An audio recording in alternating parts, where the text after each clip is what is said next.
علامہ ابن مردوی نے اور نسائی میں نے بیان فرمائی ہے، ابن ماجہ میں بھی یہ روایت آئی ہے۔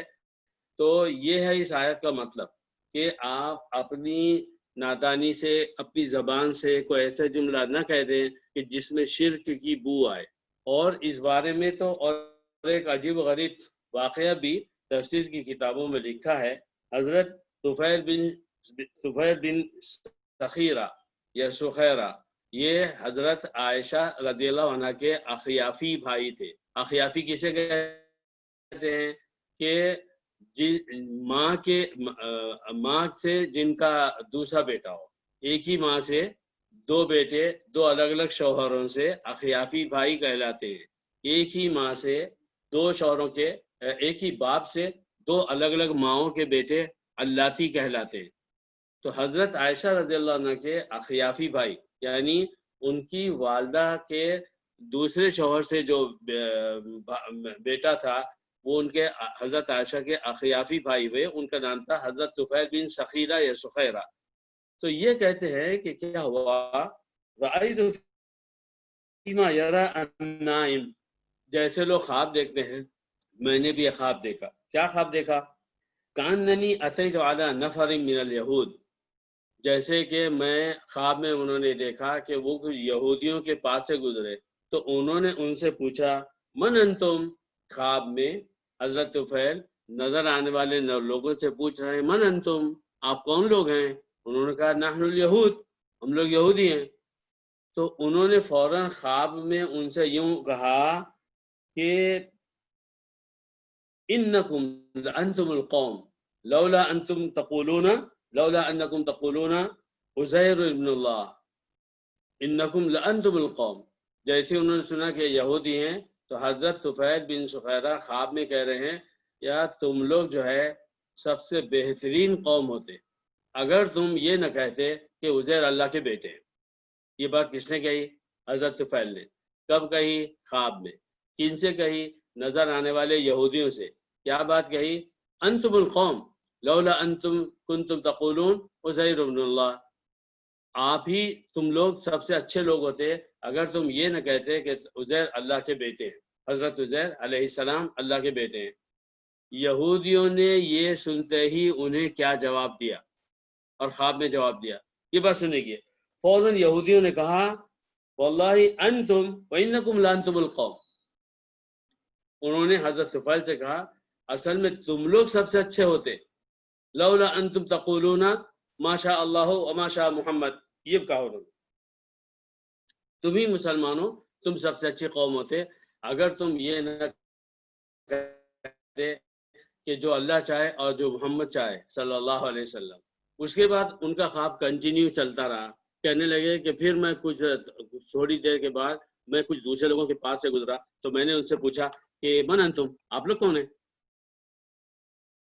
انہوں نے کہا نحن النصارى، ہم لوگ عیسائی ہیں۔ پھر حضرت طفیل بن سخیرہ نے یہی بات ان سے کہی کہ انتم القوم لولا کنتم تقولون ان عیسی ابن مریم ابن اللہ، تم لوگ سب سے اچھے لوگ کہلاتے اگر تم یہ نہ کہتے کہ حضرت عیسیٰ جو ہے وہ مریم کے بیٹے نہیں بلکہ اللہ کے۔ تو خواب میں ان عیسائیوں نے پھر حضرت طفیل کا جواب دیا وہ انتم القوم، آپ لوگ آپ اچھے ہو جاتے، لولا انتم تقولون ما شاء اللہ و ما شاء محمد، کہ جو اللہ چاہتا ہے اور جو محمد چاہے ویسا ہوتا ہے۔ تو اس کے بعد ان کی آنکھ کھل گئی۔ حضرت طفیل کہتے ہیں کہ جب میری آنکھ کھل گئی تو پھر میں جب گھر سے باہر نکلا تو جو بھی میرا دوست یا ملنے والا ملا، میں نے اس کو بتایا میں نے خواب میں ایسا ایسا دیکھا ہے، اور وہ دو چار لوگوں کو بیان کر کے نبی کریم صلی اللہ علیہ وسلم کے پاس آئے اور آپ صلی اللہ علیہ وسلم کو ساری بات سنائی۔ آپ نے جیسے ہی یہ سنا تو آپ نے پوچھا حل اخبرت احد، تم نے کسی کو بتایا ہے؟ انہوں نے کہا کہ ہاں۔ تب آپ صلی اللہ علیہ وسلم نے صحابہ کو جمع فرمایا، حمد و ثنا کی اللہ کی، اور اس کے بعد کہا کہ دیکھو طفیل نے تم میں سے جن کو بھی یہ اپنا خواب سنایا وہ تو سنایا، لیکن میں چاہ رہا تھا کہ میں تم کو اس طرح کی کسی بات کے منع کروں، میں ایسا سوچتا تھا کہ تم کو اس طرح کی کسی بات کے کہنے سے منع کروں، اور دیکھو خواب میں اس طرح سے یہ بات ان کو نظر آئی۔ اس کے بعد آپ صلی اللہ علیہ وسلم نے فرمایا کہ فلا تقولوا ما شاء اللہ وشاء محمد، کبھی بھی ایسا مت بولنا کہ جو اللہ چاہے اور جو محمد صلی اللہ علیہ وسلم چاہیں، ولیکن قولوا، ہمیشہ کبھی بولو ما شاء اللہ، ما شاء اللہ وحدہ، بس اللہ جو چاہے۔ یہ دونوں واقعات، ایک تو حضرت طفیل بن سخیرہ کا مکمل واقعہ خام نبی کے سامنے ویسے کہہ دیا، یہ عام طور پر مفسرین نے اسی آیت کی تشریح میں لکھا ہے، یہ دو واقعات۔ تو میرے بھائیوں، ہر مسلمان کو اپنی زبان کا خیال ہر لمحہ رکھنا ہے کہ میری زبان سے کسی چھوٹے بڑے واقعے پر ایسا نہ ہو جائے کہ کوئی جملہ نکلے کہ جو سیدھے اللہ تعالیٰ کے ساتھ کسی کو پارٹنر بنا دے۔ جیسے کہ سوچئے میں آگے کیا کہنے جا رہا ہوں۔ جیسے کہ حدیث میں آتا ہے، حدیث قدسی ہے، جس میں اللہ تعالیٰ خود فرماتا ہے، آپ نے ضرور حدیث سنی ہوگی، یسبنی ابن آدم، آدم کی اولاد مجھے گالیاں دیتی ہے۔ یسبنی ابن آدم، آدم کی اولاد مجھے برا بھلا بولتی ہے۔ یسبنی ابن آدم یسب الدہر وانا الدہر، کبھی کبھی آدم کی اولاد زمانے کو برا بھلا کہتی ہے، حالانکہ زمانہ تو میں خود ہوں۔ اگر کسی نے ہمارے عام جملوں میں یہ زمانے نے مجھے مارا، یہ فلاں بات ہو گئی اس سے ایسا ہو گیا، وہ فلاں نہ ہوتا تو ایسا ہوتا، اگر یہ بات پیش نہ آتی تو ایسا ہوتا، یا اگر جو ہے کوئی بات ایسی ہوئی کہ جس میں مجھے حبیب بھائی سے مثال کے طور پر مدد ملی، تو میں نے کہا کہ حبیب بھائی آپ نہ ہوتے تو میرا کام نہ ہوتا۔ یہ ساری شرک کی باتیں ہیں، بجائے اس کے کہ میں کہوں بھائی آپ نہ ہوتے تو یہ کام نہ ہوتا، اور آدم بھائی یہ بات ہوتی ویسا ہوا، اور آپ کی وجہ سے میرا کام ہو گیا، شریف بھائی آپ کی وجہ سے میرا کام ہو گیا۔ اس بات کو مسلمان بنانے کے لیے، شرک کے کٹھیرے سے، سرکل سے باہر نکالنے کے لیے، اسی بات کو اگر میں یہ کہوں کہ حبیب بھائی اللہ کا شکر ہے، اللہ نے آپ کو میری مدد کا ذریعہ بنایا، اللہ نے آپ کے ذریعے سے میرا کام کرا دیا، تو یہ جائز ہوگا۔ کیوں جائز ہوگا؟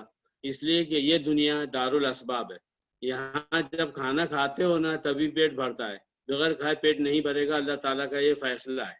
صرف نبی کریم صلی اللہ علیہ وسلم کے بارے میں یہ بات نہیں ہے۔ آپ صلی اللہ علیہ وسلم روز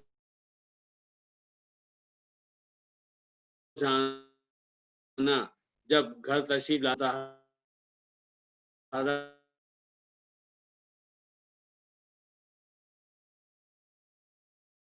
سے پوچھتے تھے کہ کچھ کھانے کو ہے، میں روزے سے ہوں۔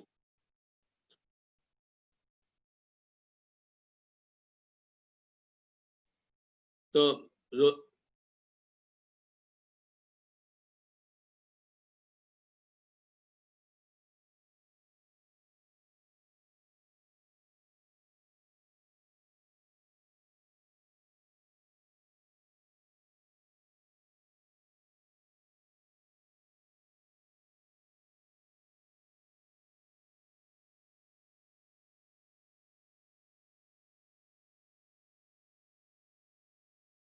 آپ صلی اللہ علیہ وسلم کیا کرتے کہ آپ جو ہے ازواج مطہرات کے گھر میں باری باری انصاف سے جاتے، تو ساتھ میں جو ہے صبح کو پوچھتے کہ کچھ کھانے کو ہے، اگر ہوتا تو کھا لیتے، اگر نہ ہوتا تو فرماتے فإنی صائم۔ اور اسی طرح کے کسی موقع پر آپ نے فرمایا کہ دیکھو تم لوگ سحری کیا کرو، میری بات الگ ہے، فإنما يطعمني ربي ويسقيني، کیونکہ میرا معاملہ یہ ہے کہ میں نہ بھی کھاؤں تو میرا رب مجھے غیب سے کھلاتا ہے اور پلاتا ہے، یعنی جو طاقت اور قوت کھا کر حاصل ہونی چاہیے اللہ تعالیٰ اپنے کرم سے مجھے ویسے ہی دے دیتا ہے۔ تو یہ میرے بھائیوں ند، انداد، شریک ٹھہرانا، یہ بڑی خطرناک بات ہے۔ ہمیں اس آیت میں یہ سبق دیا گیا ہے کہ مسلمان ہونے کے باوجود بھی یہ نہ سمجھے کہ زبان سے جو بھی کہہ دیں گے وہ ایمان ہی کی بات ہوگی، اور ہر شخص کو اپنے بارے میں سوچنا ہے کہ وہ کب کہاں ٹھوکر کھا جائے اور شرک کی کوئی بات زبان سے نکل آئے۔ اسی لیے آپ دیکھیے کہ نبی صلی اللہ علیہ وسلم کی دعاؤں میں ایک دعا یہ بھی ہے کہ ہم الہم شرک سے میں پناہ مانگتا ہوں، الذی اعلمہ ولا نعلمہ، وہ شرک جو مجھے معلوم ہے کہ شرک ہے، میں اس سے بھی پناہ مانگتا ہوں، اور اس شرک سے بھی پناہ مانگتا ہوں کہ جس کو میں سمجھ نہیں سکا کہ یہ شرک ہو رہا ہے اور میں نے شرک کر دیا ہے، تو اس سے بھی بچنا چاہیے۔ تو حضرت عباس تو یہ فرماتے تھے، حضرت عبداللہ ابن عباس، الانداد هو الشرک الخفی، وہ شرک اخفا من دبیب نملی علی صفات سوداء فی ظلمت اللیل۔ حضرت عبداللہ عباس نے مثال دی ہے، کیا ہوا اتنا چھپا ہوا معاملہ ہے، اور جس کو ہم آج کی زبان میں وائرس کہتے ہیں، کہ ایک شرک ایسا چھپا ہوا وائرس ہے کہ جیسے کہ ایک چیونٹی وہ کیا کر رہی ہے، چل رہی ہے، کس چیز پر چل رہی ہے، صفات سودا، انتہائی کالی چٹان پر، فی ظلمت اللیل، رات کی تاریکی میں، رات بھی ہو، رات کی تاریکی بھی ہو، پھر جس چیز پر چیونٹی چل رہی ہے وہ بھی جو ہے انتہائی کالی چٹان ہو، کالی جگہ ہو، تو اس پر جب چیونٹی چلے گی تو کیا بھلا چیونٹی کی آواز آئے گی کہ ہم اس کو سن سکیں؟ تو اس سے بھی زیادہ جو ہے باریک جو ہے چھپا ہوا جو ہے وہ شرک ہے۔ کسی نعمت پر خدا نہ خواستہ منہ سے ایسا جملہ نکلے جو ہمیں اللہ تعالیٰ کے ساتھ کسی کو شریک ٹھہرا دے، یا کسی مصیبت پر ایسا ہو کہ زبان سے کوئی ایسا جملہ نکل جائے کہ خدا نہ خواستہ وہ شرک ہو جائے،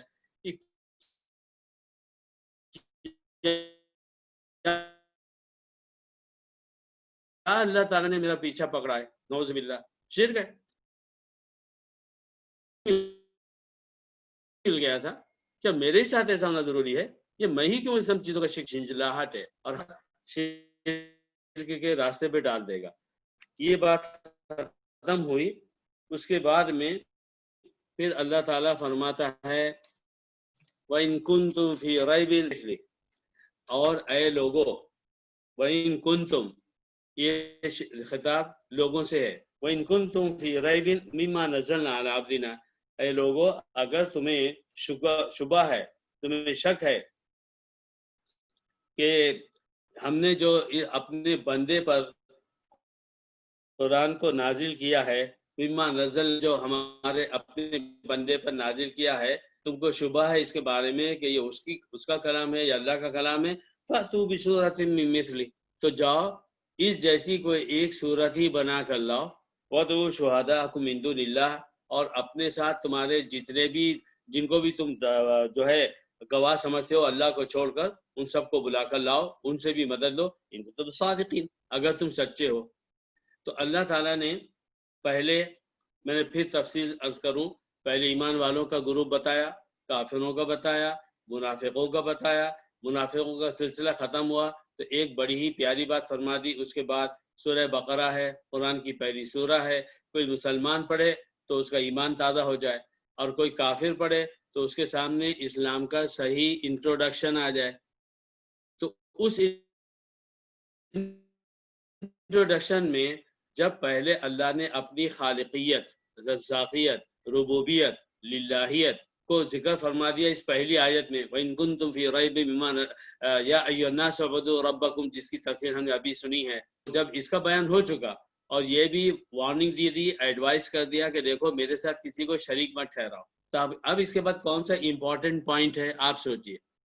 اب یہ ہے کہ اللہ تعالیٰ سارے انسانوں سے یہ کہے کہ دیکھو میں نے اپنے بندے پر جو قرآن نازل کیا ہے، اگر تم کو شک ہے، تم سوچتے ہو یہ کلام کس کا ہے، یہ کلام اللہ رب العزت کا ہے یا یہ کلام حضرت محمد صلی اللہ علیہ وسلم کا ہے، تو چلو کیا کرنا چاہیے؟ اگر قرآن یہ نہ کہتا فَأْتُوا بِسُورَةٍ مِّن مِّثْلِهِ، مجھے امید ہے آپ غور فرمائیں گے، بڑی اہم بات سامنے آنے والی ہے۔ اس بات کو سوچئے کہ فرض کر لیجئے اللہ رب العزت کو کیا کہنا چاہیے، اے لوگو اگر تم کو اس کلام میں شبہ ہے جو میں نے اپنے بندے پر نازل کیا ہے،